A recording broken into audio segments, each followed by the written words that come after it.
പക്ഷേ വളർച്ചയ്ക്ക് വേണ്ടതാണ് പോസിറ്റീവ് സ്ട്രോക്ക്. അത് ഒത്തിരി ഉണ്ട്. ഇത് ആശയവിനിമയത്തിൽ അത് ഒത്തിരി ഉണ്ട്. വാർബലുണ്ട്, നോൺ വാർബൽ ഉണ്ട്. അത് ഏറ്റവും കൂടുതൽ സ്ട്രോക്ക് കിട്ടുന്നത് നോൺ വാർബലാണ് വളർച്ചയ്ക്ക് കിട്ടുന്നത്. അതുകൂടെയുള്ള അടുത്തൊരു സ്ട്രോക്കാണ് പ്ലാസ്റ്റിക് സ്ട്രോക്ക് എന്ന് പറയും. ഇത് കേട്ടിട്ടുണ്ടോ? ഇത് പ്ലാസ്റ്റിക് സ്ട്രോക്ക് എന്താണെന്ന് ചോദിച്ചു കഴിഞ്ഞാല്, ഒരു വ്യക്തി എവിടെയെങ്കിലും വന്നു കഴിയുമ്പം ആ വ്യക്തിയെ ഇരുത്തിക്കൊണ്ട് അദ്ദേഹത്തിന്റെ ഗുണഗണങ്ങളെ മറ്റുള്ളവരുടെ മുമ്പിൽ പറയുന്നതായെന്ന് പറയുന്നത് പ്ലാസ്റ്റിക് സ്ട്രോക്ക്. അത് ഞങ്ങൾക്ക് ഒത്തിരി കിട്ടും ഈ വേദിയിൽ ഇരിക്കുമ്പോഴത്തേക്ക്. ഇപ്പൊ എന്നെ പറ്റി ഒത്തിരി കാര്യങ്ങളൊക്കെ മറ്റുള്ളവരും പറഞ്ഞു. ഇച്ചിരി സൗണ്ട് കൊടുത്തു, ഡെത്തിട്ട് കൊടുത്തു. ഒത്തിരി കാര്യങ്ങൾ എന്നെ കുറിച്ച് ഇവര് പറഞ്ഞു. അത് സാധാരണ വികാരി ആയിരിക്കുമ്പോൾ കിട്ടുന്നതല്ല. പിന്നെ എപ്പോഴും പിന്നെ കിട്ടുന്ന സ്ട്രോക്ക് എപ്പോഴാണെന്നറിയോ? നമ്മൾ പെട്ടിയിലോട്ട് വിട്ട് പടിഞ്ഞാറോട്ട് എടുക്കുമ്പോഴത്തേക്കിന് നമ്മളെ കുറിച്ച് ഒത്തിരി പ്ലാസ്റ്റിക് സ്ട്രോക്ക് പറയും. അന്നേരം നമ്മൾ വിചാരിക്കും പെട്ടി കിടക്കുന്ന ഈ മനുഷ്യൻ തന്നെയാണോ ഇത്, നമ്മളെ ചിന്തിച്ചു പോകുന്ന അവസരവും ഉണ്ട്. ഞാനിത് അതിനെക്കുറിച്ച് പറഞ്ഞല്ലെങ്കിലും എന്നെ നല്ല വാക്കുകളിലെ പരിചയപ്പെടുത്തിയുള്ള സന്തോഷവും നന്ദിയും സ്നേഹവും ഞാൻ ആദ്യമേ നിങ്ങളോട് അറിയിക്കുന്നു. വളരെ ചുരുങ്ങിയ സമയമേ ഉള്ളൂ. പെട്ടെന്ന് ദാ വന്നു ദേ പോയെന്ന് പറഞ്ഞാ പോകും. ഈ 1 മണിക്കൂർ 1.5 മണിക്കൂർ അങ്ങ് പോകും.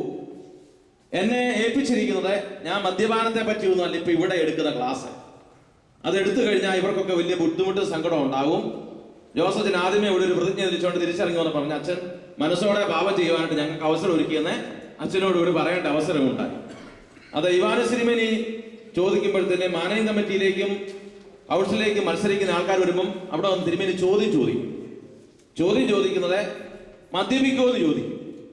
ഷാജിക്കൊക്കെ അറിയാവുന്ന കാര്യം, തിരുമേനി എടുക്കണേ.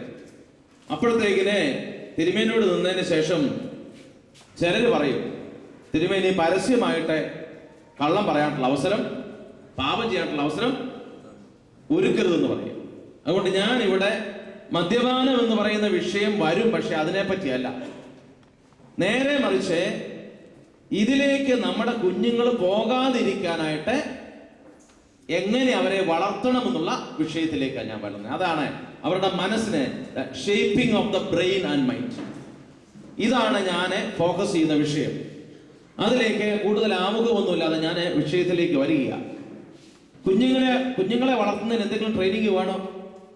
ഫ്രണ്ടിൽ ഇരിക്കുന്നോണ്ടാ ചോദിക്കുന്നത്. ഞാൻ ചോദ്യങ്ങളൊക്കെ ചോദിക്കും. ഇപ്പൊ തോന്നുന്നുണ്ട്. ഇപ്പൊ ഞാൻ എൻ്റെ ഒരു പുസ്തകം, ഇഷ്ടംപോലെ പുസ്തകം ഉണ്ടായിരുന്നു. ഞാൻ പറയുന്നു നിങ്ങൾ നാട്ടിൽ പോകുമ്പോൾ മേടിക്കണം. അത് സീമസ് കോളേജിലെ എസ് ശിവദാസ് സാർ എഴുതിയിരിക്കുന്ന ഒരു പുസ്തകമുണ്ട്. നിങ്ങളുടെ മക്കളെ എങ്ങനെ മിടുമിടുക്കലാക്കാം. എൻ്റെ കോപ്പി 2-3 ഉണ്ട്. ആ പുസ്തകം എടുത്ത് മാതാപിതാക്കൾ മസ്റ്റായിട്ടൊന്ന് വായിക്കണം. വളരെ എഫക്റ്റീവായിട്ട് ഒരു മനുഷ്യനെ, ഒരു കുഞ്ഞിനെ എങ്ങനെ ഷേപ്പ് ചെയ്തെടുക്കണമെന്ന് വളരെ ആഴത്തിൽ പ്രതിപാദിച്ചിരിക്കുന്ന നല്ലൊരു മലയാള പുസ്തകമാണ് ഈ പുസ്തകം. ഇത് ഞാൻ സാധാരണ പേരന്റിങ്ങിന്റെ ക്ലാസ് എടുക്കാൻ പോകുമ്പോൾ ഒന്ന് കാണിക്കാനായിട്ട് കൊണ്ടുപോകുന്നതാണ്. അതിൻ്റെ അകത്തെ ഒരു കഥ പറഞ്ഞുകൊണ്ട് സാധാരണ ഞാൻ പേരന്റിങ്ങിന്റെ ക്ലാസ് തുടങ്ങുന്നത്. ഇവിടെ അത് ഞാൻ അവസാനമേ ഒന്ന് പറയുന്നുള്ളൂ. ഇന്ന് ഞാൻ ആരംഭിക്കുന്നത് എൻ്റെ അടുക്കലെ ഏകദേശം ഒരു 6 മാസം മുമ്പേ കൊണ്ടുവന്ന ഒരു കുഞ്ഞിന്റെ ജീവിതാനുഭവം പങ്കുവെച്ചുകൊണ്ടാണ്. ഈ കുഞ്ഞ് ബിടെക്കിന് 2ാം വർഷം കോയമ്പത്തൂര് ഏറ്റവും നല്ലൊരു ഇൻസ്റ്റിറ്റ്യൂട്ടിൽ പഠിക്കുന്ന അവസരത്തിലാണ് ട്രീറ്റ്മെന്റിന് വേണ്ടിയിട്ട് ഈ കുഞ്ഞിനെ അപ്പനില്ലായിരുന്നു, അപ്പനെ ഗൾഫ് കൺട്രീസിലാണ് വർക്ക് ചെയ്യുന്നത്, അമ്മ കൊണ്ടുവന്നത്. നമ്മുടെ കോട്ടയം സ്വദേശികളാണ് അവരെ. ചങ്ങനാശ്ശേരി അടുത്ത ഇവിടെ പറയുന്നത്. ഇപ്പം അവരെ ഐഡന്റിഫൈ ചെയ്യാൻ പറ്റാത്തതുകൊണ്ട്, അല്ലെങ്കിൽ സാധാരണ സ്ഥലങ്ങളൊന്നും ഞങ്ങളെ പറയാറില്ല. ഈ മോനെയുമായിട്ട് വന്നു, അഡ്മിഷൻ എടുത്തു. അത് കഴിഞ്ഞതിന് ശേഷം അമ്മ ഒരു പ്രിലിമിനറി ആയിരിക്കുന്ന കേസ് ഞാൻ എടുത്തപ്പോൾ അമ്മയുടെ നിന്ന് കുറെ വിവരങ്ങളൊക്കെ ശേഖരിച്ച് ആ കേസ് വർക്കിലെ കുഞ്ഞിന്റെ പ്രവർത്തനമെല്ലാം ഒന്ന് എഴുതി വെച്ചു. അത് കഴിഞ്ഞതിന് ശേഷം ഞാൻ കുഞ്ഞിനെ വിളിച്ചു. എൻ്റെ മുമ്പിൽ അവൻ വന്നതിന് ശേഷം 2 ദിവസം കഴിഞ്ഞപ്പോഴേ തകർന്ന മനസ്സോടെ ഒരു നല്ല സത്യകുമ്പസാരം പോലെ ഈ കുഞ്ഞിന്റെ ജീവിതത്തിന്റെ വളർച്ചയുടെ ആദ്യത്തെ തകർച്ച മുതലേ ഇവിടെ വന്ന വരെയുള്ള കഥകളെ പറഞ്ഞു. ആ കുഞ്ഞ് പറയുവാനായിട്ട് തുടങ്ങുന്നത് അവന്റെ 6ാം ക്ലാസ്സിലേക്ക് പ്രവേശിക്കുന്ന അവസരത്തിൽ മുതലുള്ള അനുഭവത്തിലാണ്, വീഴ്ചയിലേക്ക് പോവാണ്ട് തുടങ്ങുന്നത്. അമ്മ ഗൾഫിലെ നേഴ്സായിരുന്നു. അപ്പൻ വർഷങ്ങളായിട്ട് ഗൾഫ് കൺട്രിയിലെ വർക്ക് ചെയ്യുന്നു. 2 മക്കളാണുള്ളത്. ഇത് മൂത്ത കുഞ്ഞാണ്. രണ്ടാമത്തെ കുഞ്ഞ് ഇവിടെ ഗൾഫിലെ പഠിച്ചുകൊണ്ടിരിക്കുകയായിരുന്നു.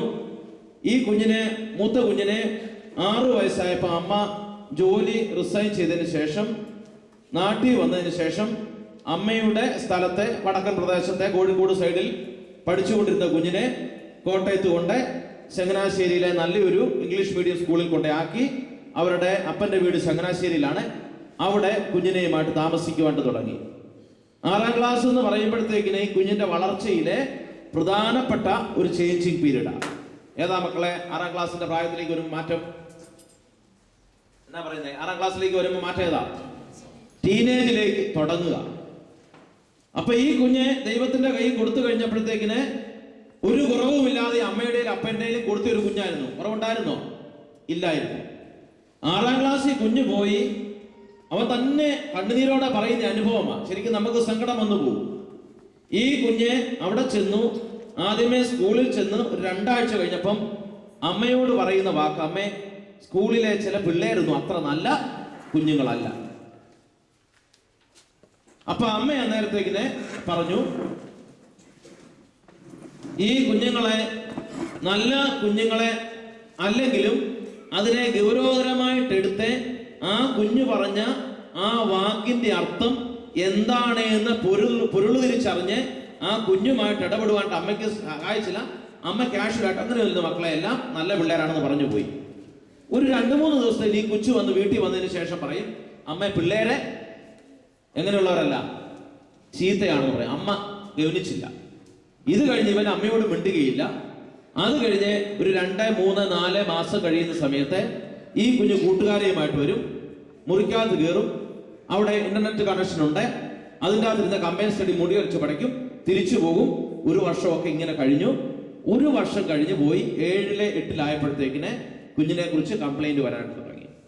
അവൻ പറഞ്ഞു, അച്ഛ, അവിടെ ചെന്ന സമയത്ത് ഈ കുഞ്ഞ് സ്കൂളിൽ സ്റ്റാർട്ട് ചെയ്തപ്പോൾ 6ാം ക്ലാസ്സിലേക്ക് ചെന്ന ഈ കുഞ്ഞിനെ അവിടെ ഉണ്ടായിരുന്ന കൂട്ടുകാരെ പതുക്കെ കാണാൻ പാടില്ലാത്ത ചിത്രങ്ങളെ മൊബൈലിൻ്റെ അകത്ത് കൊണ്ടുവന്ന് അതിൻ്റെ അകത്തിട്ട്, നമുക്കറിയാം ഇന്ന് കുഞ്ഞുങ്ങളെ ഞങ്ങൾ ക്ലാസ് എടുക്കാൻ പോകും.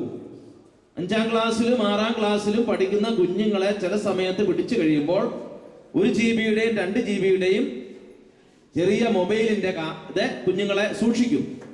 പഠിപ്പിക്കുന്ന സാറുമാരാണെങ്കിൽ ഈ സ്കൂളിന്റെ ചുമതലപ്പെട്ട സാറാണോ അതോ അല്ല? അപ്പം ടീച്ചർമാർ ഈ കുഞ്ഞുങ്ങൾ എവിടെയാ ഇതൊക്കെ സൂക്ഷിക്കുന്ന അറിയാവോ? കുഞ്ഞുങ്ങൾ കൊണ്ടുവന്ന, ഞാൻ ഒരിടത്തെ പാമ്പാടി ക്ലാസ് എടുക്കുമ്പം HM പെട്ടെന്ന് ഇറങ്ങിപ്പോയതിനു ശേഷം ഞാൻ അവസാനം ക്ലാസ് തീരാറായപ്പോഴത്തേന് വിളിച്ച് പറഞ്ഞു, ഞാൻ പോയതൊരു കൊച്ചിനെ പിടിക്കാനാ. അവനെ അന്നേരം പിടിച്ചു കഴിഞ്ഞപ്പം അവന്റെ ഇന്നർ വെയറിന്റെ ഇലാസ്റ്റിക്കിന്റെ അകത്തെ ഇവൻ ഇത് തിരികെ വെച്ചിരിക്കുന്നത് ആര് പിടിച്ചെടുത്തു? ടീച്ചർ പിടിച്ചു. പിന്നെ ഇതിന്റെ സോക്സിന്റെ അകത്ത് വെക്കും. ഇങ്ങനെ സ്ഥലത്താണ് ഇവർ സൂക്ഷിച്ച് പിള്ളേരെ കൊണ്ട് കാണിക്കുന്നത്. ഇങ്ങനെ കാണിക്കാൻ കൊച്ചിനെ തുടങ്ങി. ആ കാണിക്കാൻ തുടങ്ങിയപ്പോഴാണ് അമ്മയോട് വന്ന് കൊച്ചെന്നാ പറഞ്ഞത്, പിള്ളേർ ചീത്തയാന്ന് പറഞ്ഞു. അമ്മ ഗവനിച്ചില്ല. ഇവൻ ഇത് കണ്ടു, അതിൽ ആകർഷനായി. അവിടെ അവന്റെ തകർച്ചയുടെ ആരംഭം തുടങ്ങി. അത് കഴിഞ്ഞ് ഇവന് വീട്ടിൽ വന്നതിന് ശേഷം കുഞ്ഞുങ്ങളെയും കൂട്ടി ഇന്റർനെറ്റിന്റെ അകത്ത് സെർച്ച് ചെയ്ത് കമ്പൈൻ സ്റ്റഡിയാന്ന് പറഞ്ഞ് മുറി അടച്ചു വരുന്നത് ഇത് കാണാൻ തുടങ്ങി. അതിൻ്റെ അകത്ത് അഡിക്റ്റഡ് ആകുന്ന സ്റ്റേജിലേക്ക് ഫസ്റ്റ് വീണു. അത് കഴിഞ്ഞതിന് ശേഷം ഈ കുഞ്ഞിന്റെ സ്കൂളിൽ ഗേ പിള്ളേരുണ്ടായിരുന്നു. പതുക്കെ ഇവനെ അതിലേക്ക് വീഴ്ചു. ഇവനെ പ്രകൃതി വിരുദ്ധ ഹോമോസെക്ഷുവാലിറ്റിയിലേക്ക് ഇവനെ അതിന്റെ ഇരയാക്കി. അത് കഴിഞ്ഞപ്പോഴത്തേക്കിന് ഇവൻ പതുക്കെ വരുന്ന കുഞ്ഞുങ്ങളെ ഇത് പഠിപ്പിക്കുവാനായിട്ടും ഈ ഹോമോസെക്ഷുവാലിറ്റി ടെൻഡൻസിയിലേക്ക് ആക്കുവാനായിട്ടുള്ള രീതി.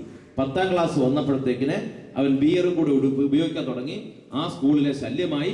സ്കൂളിൽ നിന്ന് സസ്പെൻഡ് ചെയ്തു. തിരുവനന്തപുരത്ത് ഇവനെ കൗൺസിലിങ്ങിന് കൊണ്ടുപോയി. ഒരുമാതിരി അല്പം നേരെ ചൊവ്വനെ കൊണ്ടുവന്നു. ഇവൻ 10ാം ക്ലാസ് പാസ്സായി. 10ാം ക്ലാസ് പാസ്സായി കഴിഞ്ഞതിന് ശേഷം ഈ കുഞ്ഞിനെ 11ാം ക്ലാസ്സിൽ ചേർത്തു. അവിടെ വീണ്ടും തകർച്ചയുടെ ആഴത്തിലേക്ക് ഈ കുഞ്ഞു പോയി. അവിടെ വന്ന് 11ാം ക്ലാസ് കൊണ്ട് ഇവന്റെ പഠനം അവിടെ വെച്ച് ടെർമിനേറ്റ് ചെയ്തതിനു ശേഷം എൻ്റെ വീടിനടുത്തുള്ള നല്ല ഒന്നാന്തരം ഒരു ICSE സ്കൂളിൽ കൊണ്ട് ഇവനെ ബാക്കി പഠിപ്പിക്കൊണ്ടിരുന്നു. അവിടെ ഹോസ്റ്റലിൽ നിർത്തി. അവിടെയും ഇവനെ പെൺപിള്ളേരുമായിട്ടുള്ള ആവശ്യമില്ലാത്ത ബന്ധം, മൊബൈലിൻ്റെ അകത്ത് കാണാൻ പാടില്ലാത്തത് കാണുക, ഹോമോസെക്ഷുവാലിറ്റി, അതിനവൻ അഡിക്റ്റായി പോയി. അവൻ മദ്യത്തിന്റെ ഉപയോഗത്തിലേക്ക് വന്നു. അത് കഴിഞ്ഞ് അവൻ എഞ്ചിനീയറിംഗ് 60% പാസ്സായി കഴിഞ്ഞപ്പോഴത്തേക്കിന് ഈ കുഞ്ഞിനെ അത് കഴിഞ്ഞപ്പോഴത്തേക്കിന് അവർ കാശ് മുടക്കി കാരുണ്യായി കൊണ്ട് ചേർത്തു. കാരുണ്യായി ചെന്ന് ആദ്യത്തെ ഒരു മാസം 2 മാസം പുതിയ കൂട്ടുകെട്ട് കിട്ടാതെ പ്രശ്നമില്ലാതെ പോയി. അത് കഴിഞ്ഞതിന് ശേഷം ഇവനെ വീണ്ടും തകർച്ചയുടെ ആഴത്തിൽ പോയി. ആ സ്കൂളിലെ ആ കോളേജിലെ ഏറ്റവും നല്ല നൊട്ടോറിയസ് ഒരു കുഞ്ഞായിട്ട് മാറി. അവസാനം അവൻ കഞ്ചാവിന് അഡിക്റ്റ് ആയി കഴിഞ്ഞ് സ്കൂളിൽ നിന്ന് ടെർമിനേറ്റ് ചെയ്യാൻ തക്കവണ്ണം ഇമ്മീഡിയറ്റ് അമ്മയെ വിളിച്ചു വന്നിട്ട് അവിടെ നിന്ന് ടെർമിനേഷൻ കൊടുത്തിട്ട് ഉടനെ തന്നെയാണ് ഞങ്ങളുടെ സ്ഥാപനത്തിലേക്ക് കൊണ്ടുവന്നത്. ഇതാണ് ഇവന്റെ അനുഭവം പറഞ്ഞത്. അത് കഴിഞ്ഞിട്ട് അവൻ അവിടെ കിടക്കുമ്പോൾ ഞങ്ങളുടെ MBBS സ്റ്റുഡൻസ് അവിടെ പ്ലേസ്മെന്റിന് വരും, മെഡിക്കൽ കോളേജിലെ കോട്ടയം. ഇവിടെ വന്നു, ഞാൻ ക്ലാസ് എടുത്തു. താഴെ ഞങ്ങളുടെ ഫിസിക്കൽ എൻവയറമെന്റ് കാണിക്കാൻ കൊണ്ടുപോയി കഴിഞ്ഞപ്പോഴത്തേക്കിന് ഇവൻ താഴെ നിന്നു. ഇവനെ കണ്ടു പരിചയപ്പെട്ടു. ഇവന്റെ കൂടെ പഠിച്ച കുഞ്ഞുങ്ങളെ കോട്ടയത്തെ MBBS മെഡിസിന് പഠിക്കുമ്പോൾ ഇവൻ ഇവിടെ ആരായിട്ട് കിടക്കുക, അഡിഷണൽ ട്രീറ്റ്മെന്റ് കിടക്കുക. ഇത് കണ്ടു അവൻ അതോടെ ആകെപ്പാടെ എന്നാണ് മാനസികമായിട്ട് അവന്റെ അമ്മയും കണ്ടു. ഈ അനുഭവത്തിലാണ് ഈ കുഞ്ഞിന്റെ എവിടെയാ പിഴവ് പറ്റിയേ? കുഞ്ഞിന്റെ കുഴപ്പമാണോ? കുഞ്ഞിന്റെ കുഴപ്പം മാത്രമാണോ? ആരുടെയൊക്കെ കുഴപ്പം? നിങ്ങൾ പറഞ്ഞിട്ട് ഞാൻ ക്ലാസ് എടുക്കുന്നുള്ളൂ. അമ്മയുടെ കുഴപ്പം അമ്മയുടെ മാത്രമാണോ? അമ്മയായിട്ട് ഞാൻ ഫാമിലി കൗൺസിലിൽ ഇരുന്ന് കഴിഞ്ഞപ്പം അപ്പനും അമ്മയായിട്ടുള്ള ജീവിതത്തിൽ ഭയങ്കരമായിരിക്കുന്ന പ്രശ്നങ്ങളാണ്. ഇന്ന് വരെ അവർക്ക് ഒരു മനുഷ്യൻ എന്നുള്ള നിലയിൽ സ്നേഹത്തോടെ ജീവിക്കുവാനായിട്ട് പറ്റാതെ ആകെപ്പാടെ നിരാശാജനകമായിട്ട് ജീവിക്കുന്ന ഒരു സ്ത്രീ, ഭാര്യാഭർത്തൃ ബന്ധത്തിലെ തകർച്ചകൾ, അതൊന്നും ഇവിടെ പറയാൻ അറിയില്ല. അതുകൊണ്ട് അമ്മ വേറെ രീതിയിലേക്ക് കുഞ്ഞുങ്ങളെ നോക്കാൻ പറ്റാത്ത രീതിയിലേക്ക് പോയി. അപ്പൻ ഇതൊന്നും ബാധിക്കുന്നില്ല, അപ്പൻ കാശുണ്ടാക്കാണ്ട് കിടക്കുന്നു. അത് കഴിഞ്ഞതിന് ശേഷം മകനെ അവന്റെ ഇഷ്ടത്തിനനുസരിച്ച് പോകുന്നു. അവിടെ സമൂഹത്തിന്റെ കുഴപ്പമുണ്ട്, അപ്പന്റെ കുഴപ്പമുണ്ട്, അമ്മയുടെ കുഴപ്പമുണ്ട്, സ്കൂളിന്റെ കുഴപ്പമുണ്ട്. ഇത് ഞാൻ ചെറിയൊരു ഇൻസിഡന്റാണ്, എന്തുമാത്രം അനുഭവങ്ങളാണ്. ഇപ്പൊ എങ്ങനെയായി കുഞ്ഞുങ്ങളെ വളർത്തേണ്ടത്? ആ പേരന്റിംഗ് എന്നുള്ള ടോപ്പിക്കിൽ ഞാൻ വളരെ വ്യക്തമായിട്ടും ഈ നമ്മളെ ഒരു കുഞ്ഞിന്റെ വളർച്ചയിൽ ഞാൻ കഴിഞ്ഞ ദിവസം പള്ളിയിൽ പറഞ്ഞു, കുഞ്ഞിന്റെ ഗ്രോത്ത് പ്രോസസ്, വളർച്ച തുടങ്ങുന്ന എവിടെ മുതലാണ്? ഈ കുഞ്ഞ് അമ്മയുടെ ഉദരത്തിൽ രൂപപ്പെടുന്ന നിമിഷം മുതലേ അവന്റെ വ്യക്തിത്വം ഇങ്ങനെ രൂപപ്പെട്ടു വരിക. വളരെ അത്ഭുതകരമായിരിക്കുന്ന വളർച്ചയാ.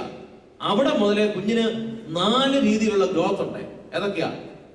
Physical growth, emotional and psychological growth, then spiritual growth. അവിടെ നമ്മൾ ഏതിനെ കുറിച്ച് ബോധറാകുന്നുള്ളൂ? Physical growth. അതിനെ നമ്മൾ എങ്ങനെയാണ് നമ്മുടെ സ്വഭാവം, നമ്മുടെ പെരുമാറ്റം, കോണ്ടാക്ട് ഡിസോർഡേഴ്സ് ഫോം ചെയ്തതിനെ പറ്റിയുള്ള ഈ ഷേപ്പിംഗ് ഓഫ് ദ ബ്രെയിനിനെ പറ്റിയാണ് പറയുന്നത്. അതിന്റെ തകരാറാണ് ഇന്ന് ഈ ലോകത്തിൽ കാണുന്ന പ്രശ്നം. അത് പരിഹരിക്കുവാനായിട്ടുള്ള റെമഡീസ് എന്താണെന്ന് നിങ്ങളൊന്ന് ചിന്തിക്കുവാൻ തക്കവണ്ണമാണ് സയന്റിഫിക് ആയിട്ട് അതിലേക്ക് കിടക്കുക. അതുകൊണ്ട് ഞാൻ എന്റെ സെക്ഷനിലേക്ക് കിടക്കാം. എന്നെ സഹായിച്ചു സ്ലൈഡ് മാറ്റിക്കും. ഓക്കെ, ഞാൻ അതിന് കൊടുക്കുന്നത് ഇത് സാധാരണ ഞാൻ ഒരിടത്തു നിന്ന് എടുത്ത ഒരു ഇതാണ്. ഇത് നിങ്ങൾ ആശയം വളരെ വ്യക്തമായിട്ട് മനസ്സിലാക്കണം. അവിടെ 2 പടം ഞാൻ കാണിച്ചിട്ടുണ്ട്. ഏതാ? Lizard and crocodile. ആ വേർഡൊന്ന് നിങ്ങൾ വായിച്ചോ. ഈ child is not a drop of man, the child is not an empty vessel, the child is not a blank paper, the child is a unique individual. ഇത് വളരെ വ്യക്തമായിട്ട് നമ്മൾ മനസ്സിലാക്കണം. ദൈവം തമ്പുരാൻ ഈ ലോകത്തിലേക്ക് ദാനം ചെയ്യുന്ന ഓരോ കുഞ്ഞുങ്ങളും എൻറ്റയർലി ഡിഫറന്റ് ആയിരിക്കുന്ന, വളരെ സവിശേഷതരമായിരിക്കും, ഒരിക്കലും നമുക്ക് അസസ് ചെയ്യാൻ പറ്റാത്ത രീതിയിൽ അമാനുഷികമായിരിക്കുന്ന കഴിവുള്ള, വളരെ ശ്രേഷ്ഠമായിരിക്കുന്ന ഓരോ വ്യക്തിത്വം ഇൻഡിവിജ്വലിനാണ് ആരുടെ കയ്യിലേക്ക് തരുന്നത്? നമ്മുടെ കയ്യിലേക്ക് തരുന്നത്. പ്രോബ്ലം എന്താ? നമ്മളെ കിട്ടിയിരിക്കുന്ന ഈ കുഞ്ഞിനെ നമ്മൾ ആരാക്കാനാണ് നോക്കുന്നത്? ഒരു ചൈൽഡിനെ ഒരു നമ്മുടെ കിട്ടിയിരിക്കുന്ന ഈ കുഞ്ഞിനെ ലിസാർഡ് ആണെങ്കിൽ അതിനെ എന്തായിട്ട് വളർത്തണം? അതിന്റെ നേച്ചർ ലിസാർഡ് ആണ്. എങ്ങനെ വളർത്തണം? ലിസാർഡ് ആയിട്ട് വളർത്തണം. അതിനെ ക്രൊക്കഡൈലാക്കാൻ തക്കവണ്ണം നമ്മൾ ആർട്ടിഫിഷ്യൽ ആയിട്ട് ശ്രമിച്ചു കഴിയുമ്പോൾ ഇത് ലിസാർഡും ആകുകയില്ല, പിന്നെ ആരും ആകില്ല. This is happening at present. ഇന്നുണ്ടാകുന്ന പ്രശ്നം ഇതാ. It is not an empty vessel. ഇത് നമ്മൾ it is not a drop of man. It is an entirely, it is the gift of the God. ദൈവത്തിന്റെ അത്ഭുതകരമായിരിക്കുന്ന ദാനമാണ്, കൃപയാണ് ഓരോ കുഞ്ഞുങ്ങൾ എന്ന് പറയുന്നത്. അതിനെ ദൈവം തരുന്ന കൃപയുടെ രീതിയിൽ വളർത്തിയെടുക്കുവാനായിട്ടുള്ള വലിയ ഉത്തരവാദിത്വം. അതുകൊണ്ട് ഫാമിലിയെ കുറിച്ച്, ഫാമിലി തെറാപ്പി ഞാൻ പഠിപ്പിക്കുന്ന ടോപ്പിക്കാണ്. അവിടെ ഫാമിലിയെ കുറിച്ച് ബ്രാഡ് ഷോ കൊടുക്കുന്ന പുസ്തകത്തിൽ ആദ്യമേ അതിൻ്റെതായിരിക്കുന്ന ഡെഫിനിഷനാണ്. അവിടെ ഫാമിലിയെ കുറിച്ച് കൊടുക്കുന്ന ഒരു definition, family it is a place where we are nurturing the human being. അതുകൊണ്ട് പറയുന്നത് it is a nursery. It is a family. അവിടെ കൊടുക്കുന്ന ഒറ്റ വേർഡാ, family is a nursery where we are nurturing the human being. ഒരു മനുഷ്യ വ്യക്തിത്വത്തെ നമ്മൾ ഭംഗിയായിട്ട് വളർത്തിയെടുക്കുന്ന ഒരു സ്ഥലമാണ് ഏതെന്ന് പറയുന്നത്, ഫാമിലി എന്ന് പറയുന്നത്. നമ്മൾ ആരെങ്കിലും അതിനുള്ള ഒരു ട്രെയിനിങ് എടുക്കാറുണ്ടോ? നമ്മൾ വേണം. ഇന്ന് പണ്ടത്തെ കാലത്ത് ട്രെയിനിങ് ഇല്ലെങ്കിലും ഒരു നാച്ചുറാലിറ്റി ഉണ്ടായിരുന്നു. ഇന്ന് അതിന്റെ അഭാവമാണ് ഇപ്പോഴത്തെ വളർന്നു വരുന്ന തലമുറകളുടെ മൊത്തം പ്രശ്നം എന്ന് പറയുന്നത്. അതുകൊണ്ട് ഈ മാതാപിതാക്കൾ ഭംഗിയായിട്ട് വിവാഹം കഴിക്കുമ്പോൾ തന്നെ ഒരു കുഞ്ഞിനെ അവന്റെ ഏറ്റവും ശ്രേഷ്ഠ വ്യക്തിത്വമായിട്ട് വളർത്തിയെടുക്കാനുള്ള ആ മാനസിക പക്വതയിലേക്ക് ആര് വളർന്നു വരണം? പേരൻസ് വളർന്നു വരണം. അതിന്റെ അപാകതയായിരുന്നു കുഞ്ഞുങ്ങളിൽ കാണുന്നത്. ഇന്നത്തെ മൊത്തം നമ്മുടെ എൻവയറമെന്റൽ ചേഞ്ച് കംപ്ലീറ്റ് ഉണ്ടായി. അത് നമുക്കൊന്ന് മനസ്സിലാക്കാൻ അടുത്ത സ്ലൈഡിലേക്ക് നമുക്ക് പോകാം. എന്താണ് ഇവിടെ? നമുക്ക് there is a nature and there is a nurture. Problem develop ചെയ്യുന്ന എന്തിനാണ് അവിടെ കൊടുത്തിട്ടുണ്ടേ? ഇതാ ഡിഫറൻസ് ബിറ്റ്വീൻ, നിങ്ങൾ പറഞ്ഞു നേച്ചർ ആൻഡ്. ഞാൻ സാധാരണ ക്ലാസ് തന്നെ എടുക്കാറില്ല കേട്ടോ, ഞാൻ നിങ്ങളുടെ ഫീഡ്ബാക്കും കൂടെ എടുക്കാറുണ്ട്. ഇവിടെ ഇത്രയും ഓഡിയൻസ് ആയതുകൊണ്ടാണ്. അല്ലെ ഞാൻ അങ്ങ് വരെ പോയി ഓരോരുത്തരെയും ചൂണ്ടി ഓരോ തമാശയൊക്കെ പറഞ്ഞ് ഞാൻ സാധാരണ ക്ലാസ് എടുക്കാറുള്ളൂ. അതുകൊണ്ട് there is a nature and nurture. അപ്പൊ ആദ്യമേ ഒരു മാതാവിനും പിതാവിനും ഉള്ള ഏറ്റവും വലിയ വെല്ലുവിളി എന്ന് പറയുന്നത്, എനിക്ക് ഈ ലോകത്തിൽ ദൈവം ദാനമായിട്ട് തന്ന എന്റെ കുഞ്ഞിന്റെ നേച്ചർ എന്താണ് എന്ന് തിരിച്ചറിയുവാനായിട്ടുള്ള കഴിവ് ആർക്കുണ്ടാകണം? ഇതാ ഞാന് ഇവരെ മാത്രമല്ല പറയുന്നത്, ഞാനല്ല പറയാം. ഇത് ഒരു അച്ഛൻ പള്ളിയിൽ വന്നാൽ അവിടെ ഭംഗിയായിട്ട് പ്രവർത്തിക്കണമെന്നുണ്ടെങ്കിൽ ആ ഇടവകയുടെ നേച്ചർ എന്താണെന്ന് അച്ഛൻ എന്നാ എടുക്കണം? മനസ്സിലാക്കി എടുക്കണം. എന്നിട്ട് ആ നേച്ചറെ എൻ്റർലി ഡിഫറെന്റ്. ഓരോ പള്ളിയുടെയും നേച്ചർ എന്നതാ. ആ പള്ളിയിലുള്ള ഓരോ ആൾക്കാരുടെയും അതല്ല, കുഞ്ഞാട് മുതൽ പുള്ളിപ്പുലി വരെ ഉണ്ട് അതിനകത്ത്. എവിടെയാ? പള്ളിക്ക. നമുക്കറിയാമല്ലോ. ഈ കുഞ്ഞാടിന്റെയും പുള്ളിപ്പുലിയുടെ ഇടയിലേക്ക് ആരെ ഇടുന്നത്? അച്ഛനെ ഇടുന്നത്. അപ്പൊ ഈ കുഞ്ഞാടിനെയും പുള്ളിപ്പുലിയുടെയും നേച്ചർ മനസ്സിലാക്കിയിട്ട് ആ രീതിയിൽ അവരെ നർച്ചർ ചെയ്യുമ്പോഴാണ് ആ അച്ഛൻ അവിടെ ആരാകുന്നത്. ഇതൊരു വലിയൊരു ടാസ്കാണ്. ഇത് ഓരോ സ്ഥലത്തും നിങ്ങൾ പറഞ്ഞല്ല, നിങ്ങൾ ജീവിതത്തിൽ ഇത് ഭാര്യാഭർത്തൃ ബന്ധത്തെ പറ്റി പറയുന്നതാ. കല്യാണം കഴിച്ചു വരുമ്പോൾ പ്രശ്നം ഉണ്ടാകുന്ന എന്നതാ നമ്മൾ പറയാറുള്ളേ. കല്യാണം കഴിച്ച് ഇവിടെ ഇനിയാ പറയില്ല, ഇത് ഞാൻ ഇത്രയും നാളുമായിട്ട് എന്നെ മനസ്സിലാക്കാൻ ഇവിടെ ഇരിപ്പുണ്ടോ? അടി ഉണ്ടാവും. എവിടെയാണോ? അതാ കുഴപ്പമില്ല, അടി ഉണ്ടാവുക. ഇത് തിരിച്ചല്ലപ്പാ ഇത് പറയുന്ന കാരണം ഇത് ഞാൻ ഫ്രീമായിട്ട് എടുക്കണം. ഇത് ഭയങ്കര ബുദ്ധിമുട്ടുള്ള ടാസ്കാ. കാരണം എന്താണെന്നറിയാവോ? നമ്മുടെ നേച്ചറെ മറ്റുള്ളവർക്ക് മനസ്സിലാക്കി എടുക്കുക എന്ന് പറഞ്ഞ ബുദ്ധിമുട്ടാ. ഈ എബിയുടെ നേച്ചർ അനുസരിച്ചാണ് എബി ഈ വ്യക്തിയിൽ നിന്നും പല കാര്യങ്ങളും പ്രതീക്ഷിക്കുന്നത്. പക്ഷേ എബിയുടെ നേച്ചർ അനുസരിച്ച് ഇയാൾക്ക് കൊടുക്കാൻ പറ്റുമോ? പിന്നെ ആർക്കേ കൊടുക്കാൻ പറ്റുള്ളൂ? ഇയാളുടെ നേച്ചർ അനുസരിച്ച്. ഇത് രൂപപ്പെട്ടത് വർഷങ്ങൾ കൊണ്ടാ. അവിടെ ഈ നേച്ചർ പരസ്പരം മനസ്സിലാക്കിയിട്ട് അവിടെ നേച്ചറിനനുസരിച്ച് നമ്മളെ മാറ്റുമ്പോഴാണ് നമ്മുടെ ബന്ധങ്ങൾ എന്താകുന്നത്. ഇതാ ഏറ്റവും ബേസിക്. ഫാമിലി ലൈഫിൽ എല്ലാ പ്രോബ്ലം ഉണ്ടാകുന്നത്. എന്റെ അടുക്ക വന്നിരിക്കുന്ന ഫാമിലി കേസിൽ മുഴുവൻ ആദ്യത്തെ പ്രശ്നം ഇതാ എന്നോട് പറയുന്നതാ. അച്ഛന് ഇത് ഈ അടുത്ത സമയത്ത് വന്നപ്പോ ആലപ്പുഴയിൽ നിന്ന് വന്ന കേസ് 47 വയസ്സ് 46 വയസ്സാ. അവരെ നല്ല സാലറി മേടിക്കുന്നവരാ. മൂത്ത കൊച്ച് എഞ്ചിനീയറിംഗിനാ. അവർക്ക് അന്നേരം ഡൈവോഴ്സ് വേണം. ഡൈവേഴ്സിന് വേണ്ടിയിട്ട് ഞങ്ങൾ സെപ്പറേറ്റ് ചെയ്യാൻ തയ്യാറാണെന്ന് പറഞ്ഞാ വരുന്നത്. അവിടെ ഞാൻ 2-3 മണിക്കൂറെ അവരുമായിട്ട് ഇരുന്നപ്പോഴത്തേക്കിന് ബേസിക് പറഞ്ഞ പ്രശ്നം ഇതാ. ഇത്രയും നാളുമായിട്ടും എന്നെ ഉൾക്കൊള്ളുവാൻ, എന്നെ മനസ്സിലാക്കുവാൻ ഇതിയാനെ അല്ലെ ഇവർക്ക് പറ്റി. രണ്ടുപേരും അങ്ങോട്ടും ഇങ്ങോട്ടും കുറ്റാരോപണ. കാരണം അത് മനസ്സിലാക്കാൻ പറ്റാതെ. ഇത് തന്നെ നമ്മുടെ പ്രശ്നം. നമുക്ക് എന്നാന്നറിയാവോ?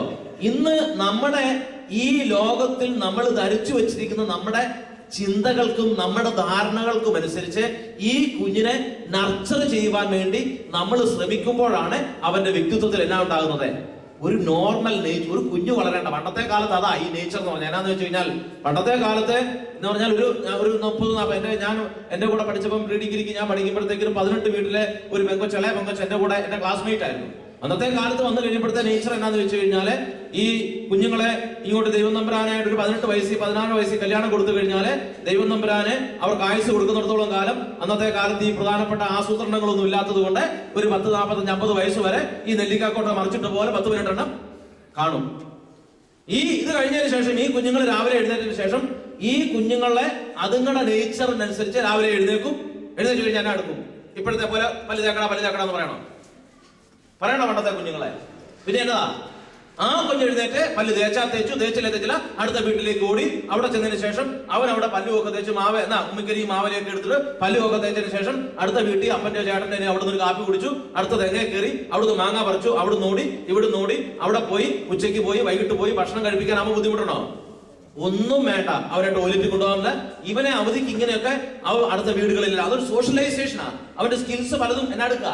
തന്നെ ജീവിക്കുവാനായിട്ടും പ്രശ്നങ്ങളെ നേരിടുവാനായിട്ടൊക്കെ ഇത് അപ്പനും അമ്മയും ഭാരപ്പെടുന്നുണ്ടല്ലോ.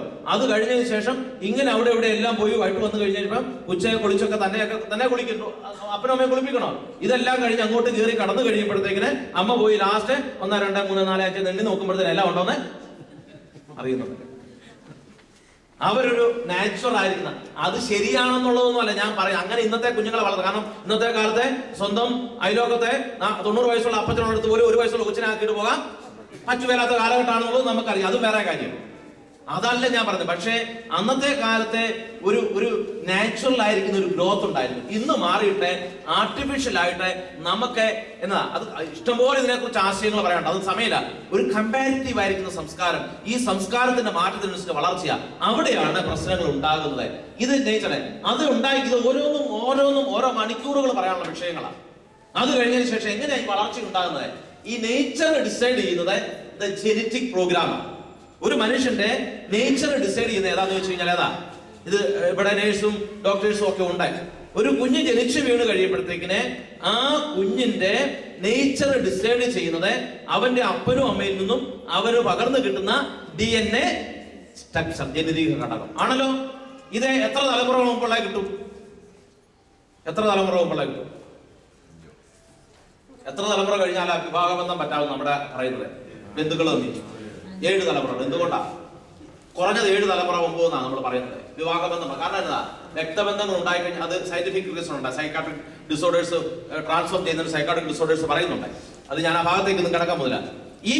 ഇവനെ 7 തലമുറകൾ മുമ്പ് വരെയുള്ള ജനിതക ഘടകങ്ങളെ അപ്പനും അമ്മയിൽ നിന്നും പകർന്ന് ഇവന്റെ DNA സ്ട്രക്ചറിൽ കൂടെ. അത് ഓരോ കുഞ്ഞിനും എന്റെ ഡിഫറൻറ്റാ.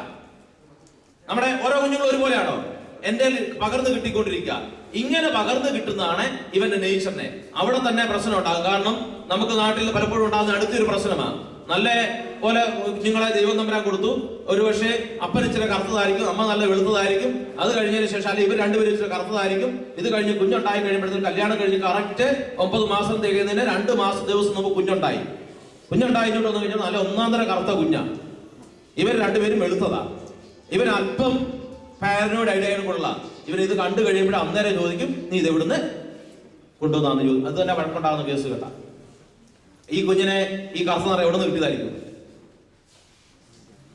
ഇവന്റെ തലമുറകളിൽ ഇവന്റെ മുത്തുമുത്തച്ഛന്മാരുടെ ജനിതക ജീൻ ഘടകങ്ങളിൽ എവിടെയെങ്കിലും ഇതിനുള്ള ഒരു ക്രോമോസോം കിടപ്പുണ്ടായി. അത് ഇതിലേക്ക് പകർന്നു കിട്ടുക. അല്ലെങ്കിൽ നല്ല പൊക്കമുള്ളത്. ഇതൊക്കെ പ്രോബ്ലം ആകുന്ന ഫാമിലിയിൽ ഇങ്ങനെ നമുക്ക് പകർന്നു കിട്ടുന്ന നമ്മുടെ ജനിതക ഘടകമാണ് നമ്മുടെ നേച്ചറെ.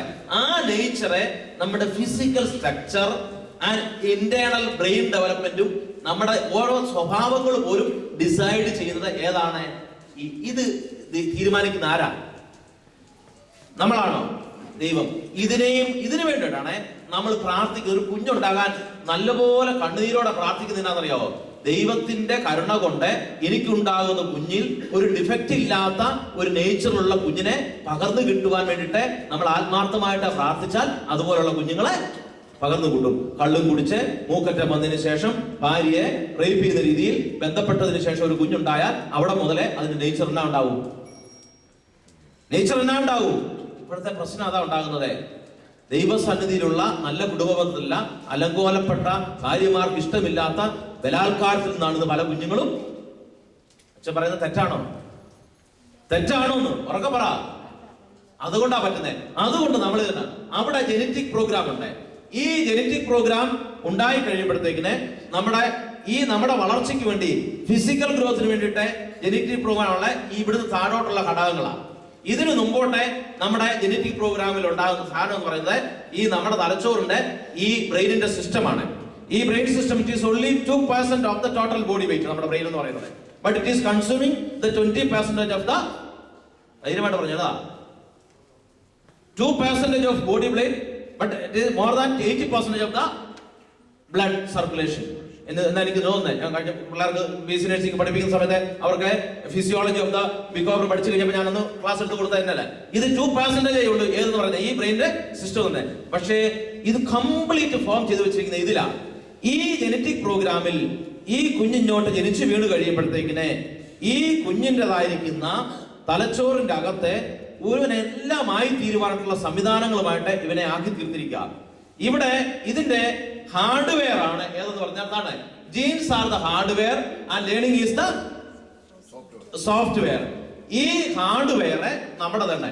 ഈ ഹാർഡ്വെയർ ജനിച്ചു വീണ് കഴിയുമ്പോഴത്തേക്കിന് ഈ ഇരിക്കുന്ന ഈ നമ്മുടെ അച്ചായൻ, ഈ അച്ചായന് ഇപ്പൊ ഉണ്ടായിരുന്ന യാതൊരുവിധ നല്ല സ്വഭാവവും ചീത്ത സ്വഭാവവും ഈ അച്ചായൻ ജനിച്ചപ്പോ ഉണ്ടായിരുന്നു. കാരണം എന്നതാ? ഇപ്പോഴുണ്ടായിരുന്ന ഞാൻ എങ്ങനെയായിരുന്നു? ഇപ്പോഴുണ്ടായിരുന്ന കൈതിരിപ്പ് വല്ല ഒന്നുണ്ടായിരുന്നു നമ്മുടെ എന്റെ കൈതിരിപ്പ് എന്നെ മാത്രല്ല വല്ല ഉണ്ടായിരുന്നു. കാരണം എന്നതാ? അല്ലേ ഇപ്പൊ ഇരിക്കുന്ന നമ്മുടെ കൈതിരിപ്പ് പോലെ ഉണ്ടായിരുന്നു എന്ന് അത് മാത്രല്ല, അതല്ല പ്രശ്നം. ലേണിംഗ് സോഫ്റ്റ്വെയർ ഇത് നിങ്ങൾക്ക് പറഞ്ഞല്ല എന്ന് പറഞ്ഞു കഴിഞ്ഞാൽ നമ്മുടെ ഈ കുഞ്ഞിനെ ഇങ്ങോട്ട് തന്നു കഴിഞ്ഞപ്പം ഇതിന്റെ ഹാർഡ്വെയർ അങ്ങോട്ടുണ്ട്. അത് ഡെവലപ്പ് ചെയ്യുന്ന സ്റ്റേജാ. അത് ഞാൻ പറയുന്നുണ്ടല്ലേ. ഇതിന്റെ അകത്തോട്ട് ദൈവം തമ്പുരാൻ ഒരു സോഫ്റ്റ്വെയർ എന്നാ ചെയ്തിട്ടില്ലായിരുന്നു. ഇന്ന് ഞങ്ങൾ ഇത് NLP ന്യൂറോ ലിംഗ്വിസ്റ്റിക് പ്രോഗ്രാം ഞാൻ എടുത്ത് ട്രീറ്റ്മെന്റിന് ഉപയോഗിക്കുന്നു, പഠിപ്പിക്കുന്നതുമായിട്ടുള്ള മേഖലയാണ്. മനുഷ്യൻ ഈ ലോകത്തിലേക്ക് ജനിച്ചു വീണ് കഴിയുമ്പോഴത്തേക്കിന് അവന് ദൈവം തമ്പുരാൻ കൊടുത്തിരിക്കുന്ന വളരെ ശക്തമായിരിക്കുന്ന ഒരു ഹാർഡ്വെയർ ആണ്. ഇന്ന് ലോകത്തിൽ ഒരു രാഷ്ട്രവും കണ്ടുപിടിക്കാത്ത ഏറ്റവും ശ്രേഷ്ഠമായിരിക്കുന്ന ഹാർഡ്വെയർ ആണ് നമ്മുടെ ഈ ബ്രെയിൻ സിസ്റ്റം എന്ന് പറയുന്നത്. അത് ദൈവം തമ്പുരാൻ അമ്മയുടെ കയ്യിലോട്ട് ഏൽപ്പിക്കുമ്പോൾ ഈ ദൈവം തമ്പുരാനെ ബ്ലാങ്ക് ആയിരിക്കുന്ന ഒരു ഹാർഡ്വെയർ നിങ്ങളുടെ കയ്യിലേക്ക് തന്നത്. ഈ ജനിച്ചു വീണ് കഴിയുമ്പോഴത്തേക്കിന് ഈ ഹാർഡ്വെയർ ബ്ലാങ്ക് ആയിരിക്കുന്ന ഹാർഡ്വെയറിലേക്ക് ഡേറ്റാസ് ഇൻസ്റ്റാൾ ചെയ്യാൻ തക്കവണ്ണം അന്നേരം അതിന്റെ വിൻഡോസ് എല്ലാം എടുക്കും, ഓപ്പൺ ചെയ്യും. ഏതൊക്കെയാ നമ്മുടെ വിൻഡോസ്? പഞ്ചേന്ദ്രിയങ്ങളെ, input channels. ഇത് അമ്മയുടെ ഗർഭത്തിൽ എത്ര മാസം ആകുമ്പോഴത്തേനെ വിൻഡോസ് ഫോം ചെയ്യുന്നത്? നഴ്സിംഗ് സ്റ്റുഡൻസ് ഉള്ളവർ പറഞ്ഞു അല്ലെ ഡോക്ടേഴ്സ്, എത്ര മാസം ആകുമ്പോൾ അമ്മയുടെ ഉദരത്തിൽ ഈ വിൻഡോസ് എല്ലാം കംപ്ലീറ്റ് ഫോം ചെയ്യുന്നത്? 5 months വേണ്ട, only 3 months. 3 മാസം ആകുമ്പോഴത്തേക്കിന് ഇന്റേണൽ ആൻഡ് എക്സ്റ്റേണൽ ഓർഗൻ വേണമെങ്കിൽ ഞാൻ ഇതിനകത്ത് സ്റ്റേജസ് ഓഫ് ദ ഡെവലപ്മെന്റിൽ ഓരോ കൊച്ചിന്റെ ഓരോ ഷേപ്പ് ലാപ്ടോപ്പിനകത്ത് കിടപ്പുണ്ട്.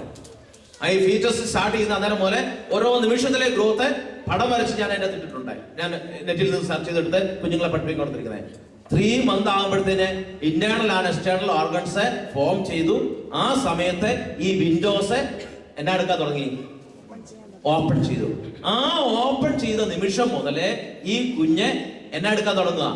ഓരോ സോഫ്റ്റ്വെയറും എന്നാ എടുക്കാൻ തുടങ്ങുക? Then at that time itself, this is the utilizing the opportunities, then windows are open.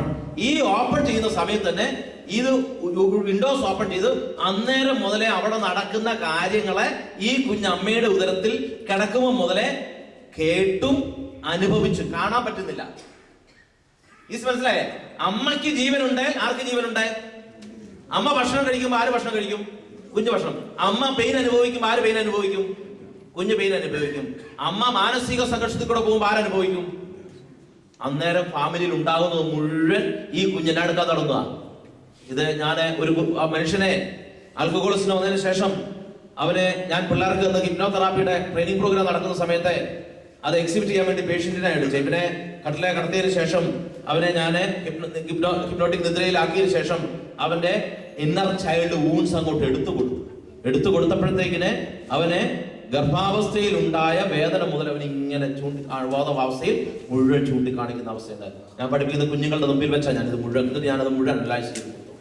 കാരണം നമ്മുടെ പല പെരുമാറ്റ വൈകല്യങ്ങളും ആരംഭിക്കുന്നത് ഇവിടെ നിന്നാണ്. വെളിയിൽ വന്നതിന് ശേഷമാണോ? അപ്പൊ